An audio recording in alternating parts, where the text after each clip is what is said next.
And welcome in to another edition of Musso at the Box. The LSU Tigers begin their final full week of pre-conference action. They will face Southeastern on Wednesday night. A pretty good Southeastern club, 8-4, just knocked off a top 15 team over the weekend. And then they'll welcome in Xavier for a 3-game set at Alex Box Stadium. We're going to have you covered wall to wall with that here on Musso at the Box, of course. But what I wanted to do today is kind of give you 3 things that I feel are unresolved that I want to see how they progress. 3 quote-unquote remaining questions, if you will, how they progress through this final week of pre-conference action before you head to Starkville to open up SEC play. So I have 3 things earmarked. We'll take them one by one. Luke Holman got not only a conference honor, but a national honor handed down. So want to say a few more words, obviously, on LSU's stellar right-hander, Luke Holman. And then we'll kind of wrap it up. A listener had sent in a question, and look, I say it all the time, right? Open door policy here for questions. You send them in, we'll do our very best to get all of them answered. So we'll do that as well. So go ahead, smash the like button, get subscribed up to the podcast, share, all of that greatly appreciated. Subscribe up to the YouTube channel, all of that. It helps the channel out, it helps the podcast out. It's, again, very much greatly appreciated. And with that, let's dive in. So 3 remaining questions that I want to see kind of start to be figured out with this LSU team as they get closer and closer to SEC play here in their final full pre-conference week. Let's take them from most unresolved to mostly resolved, if that makes sense. And let me also be clear that these aren't concerns. It's just things that we kind of track each year, on this timeline to kind of have them decided and figured out when it's time for conference play to start. So where I'm going to start is with the lineup. We've all seen baseball happen plenty. We know lineup fluctuation happens all the time, especially early. You're trying to find not your 9 best, but your best 9. And sometimes those 2 are the same thing. Sometimes you go with your 9 best instead of your best 9. But that's ultimately what you're searching for, is your best 9. And LSU is still looking for that. But when I go around the diamond, I land really on one spot that they're looking for that. Like, are you with me here? We can do this exercise. Tommy White is definitely going to play every day. Michael Braswell, I think, is trending towards playing every day right now. You feel good. He's starting to hit the baseball a little bit more. The fielding's been pretty good. He had a little bit of a rough error on Sunday, but outside of that, the fielding's been very good. And Jay Johnson has said the most important thing Michael Braswell is going to do for them is play shortstop. So when push comes to shove, it's time to play SEC ball. Michael Braswell is going to be in there. Stephen Milam going to play. Kid's hitting 400. He's your leading hitter right now. He's been a vacuum cleaner out there at second, at short, really wherever they wanted to put him. Jared Jones, definitely going to play. Can we agree on that? Leading your team in home runs. He's in there. A-okay.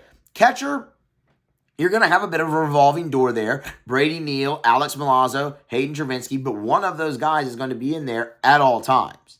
And you might even see situations where you can get both of them in there at once, like you did against Texas State. Hayden Travinski caught. Brady Neal was the DH. Those guys are going to be interchangeable. I do think you're going to see mainly Travinski at DH and Neal and Milazzo kind of share those reps when they get into conference play. So I'm not even really worried about that spot. Paxton Kling going to play an awful lot. Kind of pencil Paxton Kling in. He's your center fielder. He's hitting a tick below 300. He's been great. That leaves the corner outfield. And the corner outfield is still incredibly intriguing to me. And I think with Mac Bingham, I think ultimately he will have a spot. Veteran player.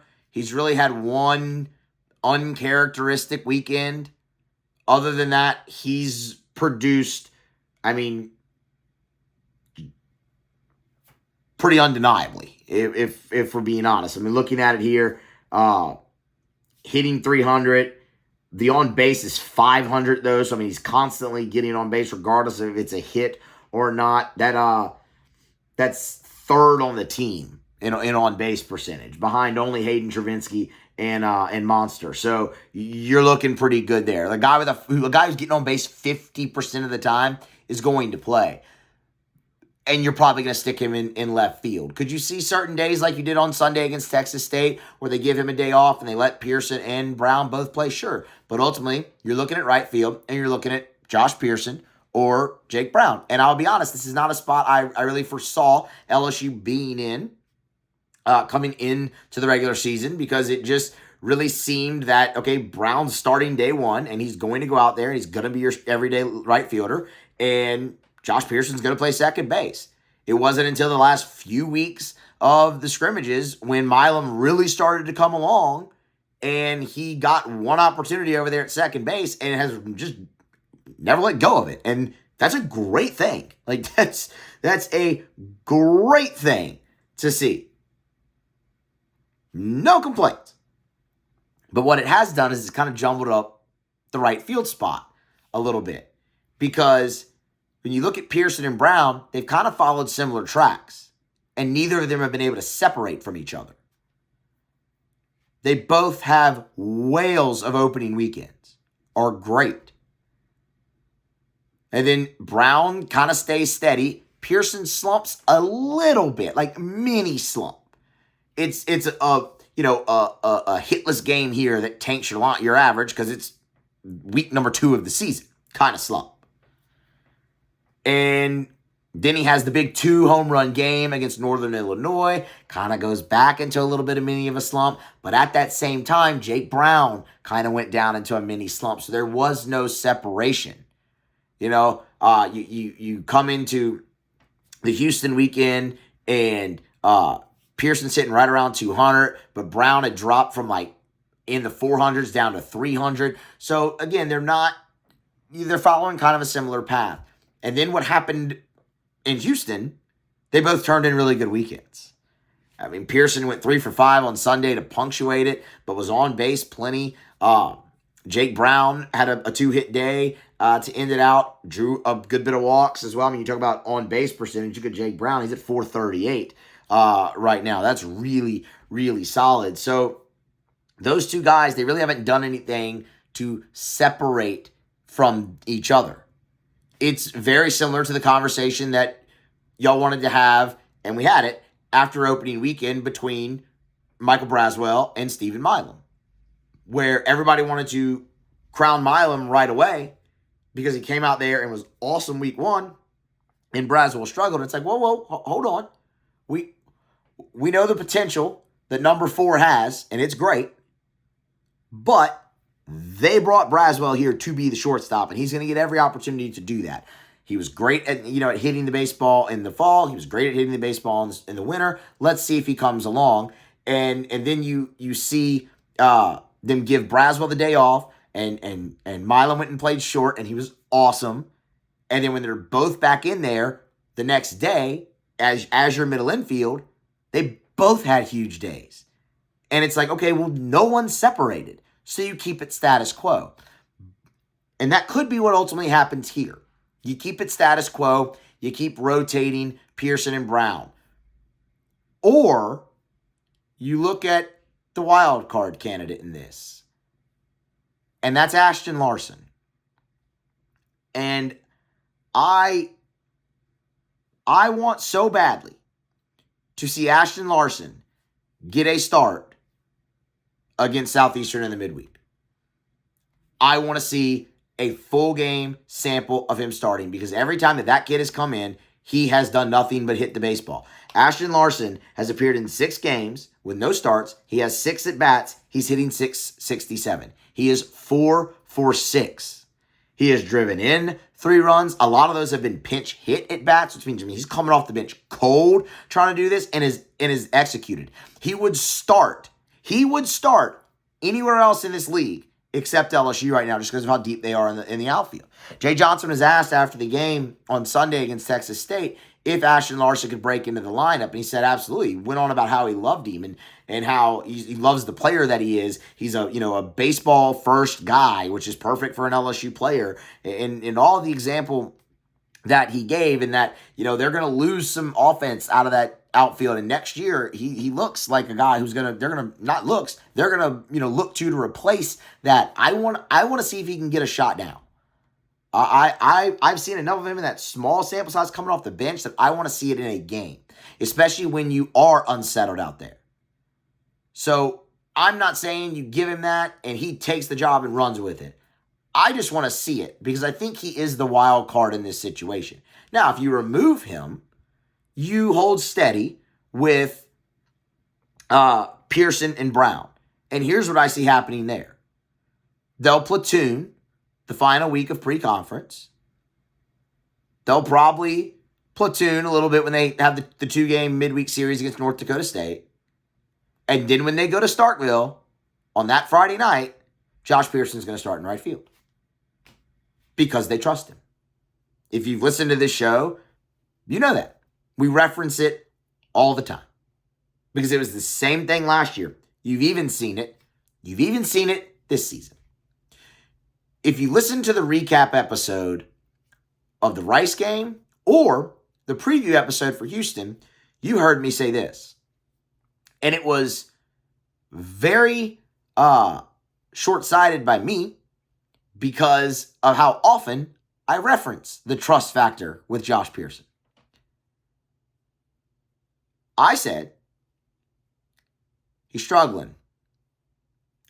I think they go Jake Brown against Texas. And here's why that was short-sighted. That was a really important game. So important that they moved their most consistent starter up to be the pitcher in that game. There's no way they weren't going to go with the outfielder that they trust. And that was Josh Pearson. And you saw it there.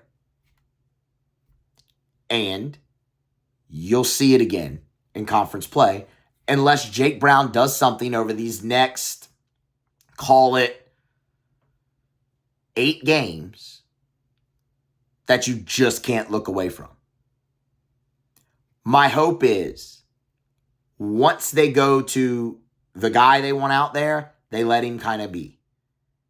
Because I think one reason you're seeing some of the inconsistencies here is the platoon. Those guys show up to the ballpark every day, have to go check the lineup card, see if they're in there. That's not a great way to show up to the ballpark. You want to know you're playing. You want to be Jared Jones and know I'm playing first today. I'm just gonna go grab my mitt, put on my spikes, go play some catch down the right field line. Get warmed up. I know I'm in there. Stay loose. All that. Those guys haven't had that luxury, and I think when one of them does, you will see a more consistent performance. But right now, they haven't separated themselves from each other either. I mean, I think their full plan was to platoon Pearson and Milam at second base. But Milam got his opportunity, and it was so great that you couldn't take him out. And now he's had the consistent playing time, and he's just kept going. And he's going to be somebody I'm very interested to watch when they get to conference play. But we'll talk more about that as obviously as we get closer. So keep an eye there. Outfield, corner outfield. That's like the one position battle that really remains. And I see it really between Pearson and Brown, but man, I think Ashton Larson's one hell of a wild card. Number 2, remaining question. Bullpen arms that need to emerge. Every year, we have this type of conversation where when you get into SEC weekends, you obviously have to pare the roster down a little bit. I think it's 27.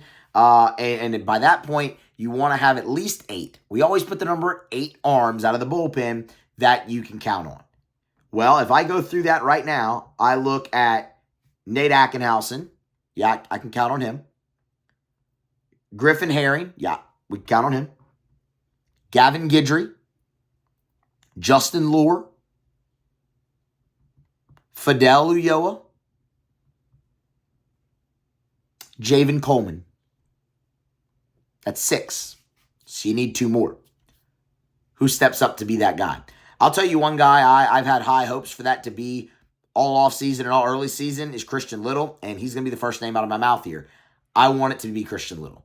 I think Christian Little's pitched very well so far. He's had one outing where he gave up a run, and that's why the ERA is where it is. But he came into a tight spot in that game Sunday against Texas State, got the double play. It was their magic moment after the game.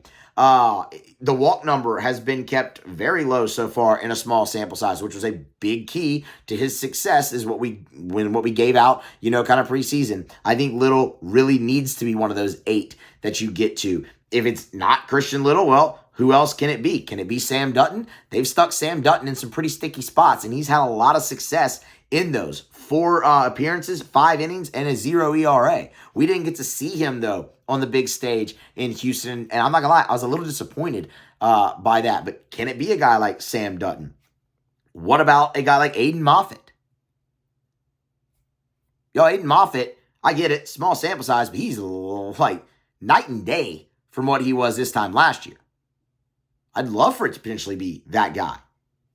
Cade Woods is a veteran who led Alabama's bullpen in appearances last year. You've seen him one time. Can it be him? Can it be a guy like Cam Johnson? I think he's still a little bit ways away, and you probably see him be brought along in the midweek. But the point is you have options. You've seen 19 pitchers. Now, that includes starters, but you've seen 19 arms, right? I gave you 6 out of the pen that I feel great about. I think you need 2 more.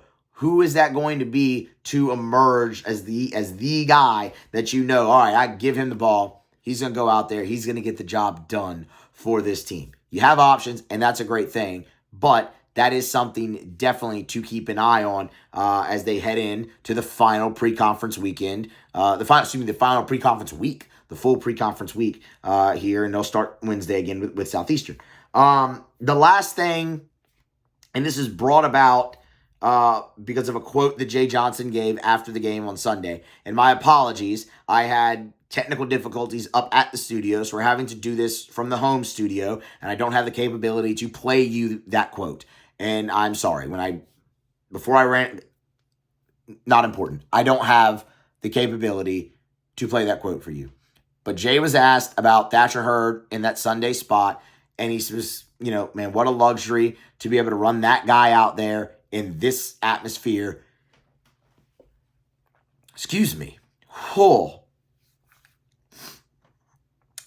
See, I don't have the capabilities to just raise a mic up or whatnot, and the sneeze is not even a thing when we're actually in a proper studio. He was asked about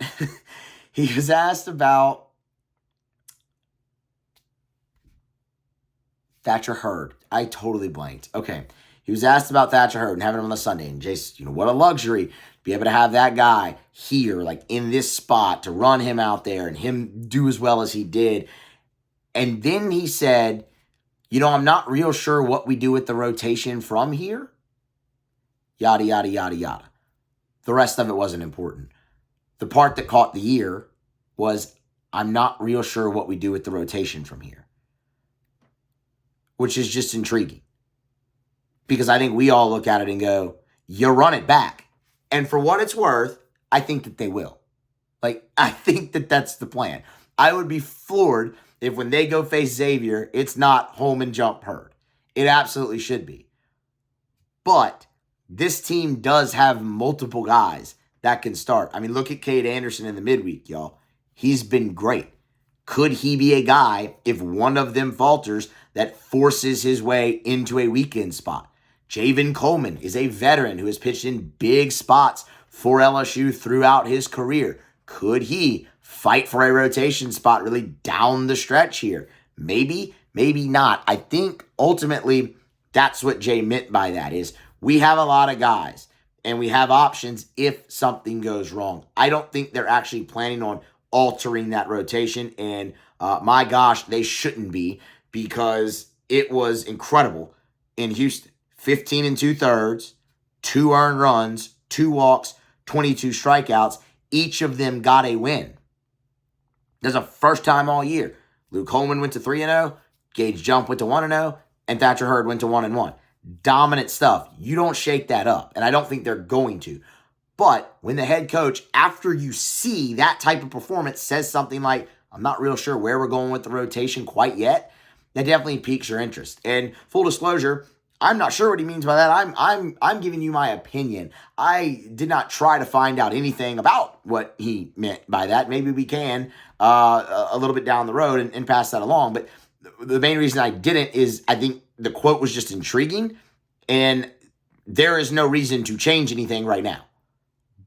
But it is just something to keep an eye on as they go through this final pre-conference week. If one of those guys struggles, is there an opportunity to make a bit of a change? So that's why I included it, and it's also why we talked about it last, because it is the most solidified of our 3 remaining questions, using air quotes. All right, a couple more things to get to here. Luke Holman, SEC Pitcher of the Week, co-SEC Pitcher of the Week, I should say, shared it with Jack Caglione for Florida. Should not be a surprise. He was awesome against Texas. 5 2/3 shutout, season high 12 strikeouts. I mean, 3 hits. He was awesome. It was everything that you needed in that big spot on the road against the top 15 team. Awesome. Luke Holman also was named the National Pitcher of the Month for February by the Collegiate Baseball Writers Association. Excuse me. And that is even better than SEC Pitcher of the Week. It was an awesome February for Holman, man. He went 2-0. Obviously, didn't allow a run. Struck out 18 in 12 1/3. He was great. I mean, he was absolutely dominant. And it's a shame that, the start against Texas was in March, because it only would have bolstered his his stats from February. But if you look at where he is on the season, y'all, 3-0.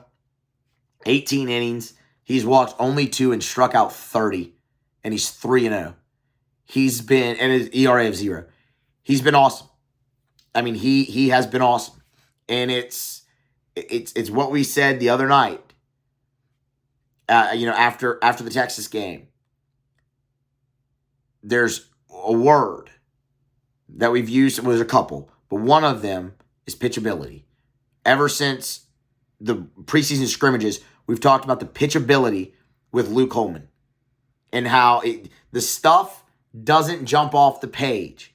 Fastball's going to be 93, but it's got great life, great carry. He can play up in the zone, and he knows how to use it. And he knows how to pitch. He knows how to set up hitters with that fastball and pitch off of it with his great secondary stuff. And over the course of this season so far, you've seen them mix in more of that secondary stuff, and he has been awesome. Jay Johnson, after the game on Friday, and again, I wish I had the capability to play you the actual quote, but Jay Johnson, after the game on Friday, said that as a pitcher, like talking about pitchability, as a pitcher, Luke Holman might be the best he's ever had.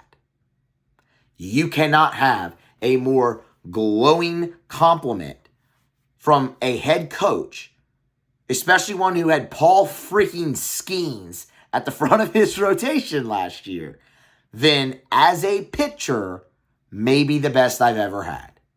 That's Luke Holman. So with the pitchability, with the efficiency, with the poise, the moxie, that's how you get the Friday night out of him. The stuff from a velocity standpoint, the statistical, the analytical standpoint, not going to look Friday night. Everything else about him does. And that's how he can get away with it. Because he can beat you in so many different ways. He's a versatile pitcher. He has great pitch ability. And it's why he's having the success he has. It's why he's garnering national honors already. And it's why he has firmly planted himself right now at the front of your rotation. And I think I'm good with that. I think you all are good with that. And I think everybody in the building on Gourier Avenue is good with that. So keep on trucking Luke Holman. The last thing we will get to here is the listener question. So For those of you who maybe aren't familiar, the last few years, Hunt Palmer and I have done this hour-long season preview where we look at the team position by position, bullpen, starters, schedule, hour-long on the season. Many of you have probably seen it, but just for the sake of you haven't, we've been doing that the last 3 years. It's a lot of fun. We enjoy it. It's good.